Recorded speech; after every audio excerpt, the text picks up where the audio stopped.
If we don't do this, the BRICS are going to do it anyway, and then we're screwed. And then we're going to be forced to do it. So we can either lay the ground foundation for it today, getting rid of Chevron, getting rid of the SEC's ability to getting rid of all of this stuff, and then going to Judy Shelton's gold-backed treasury bonds, or gold-backed tips, basically, her plan, which is what Trump wanted to do back in 2017 and got blocked by Kamala Harris and John McCain, who high-fived on the Senate floor to block her nomination to the Federal Reserve Board. I've talked about this many, many times. If that's what's in process, it's out there. Shelton's already talking about this. Like, no, not 2024, 2026, we're going to do this.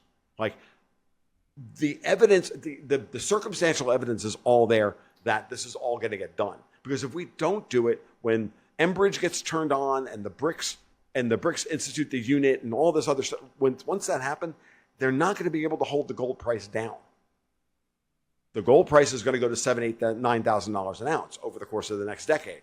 And that is going to change our relationship of the size of the Fed's balance sheet relative to its hard asset pool.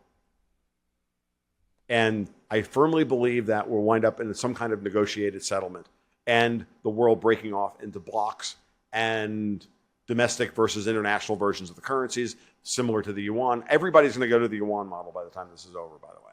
I mean, the Europeans are the ones who are desperately trying to stop this from happening because they understand that forcing the world into an open capital account with them controlling the primary central bank that issues the reserve currency is their superpower.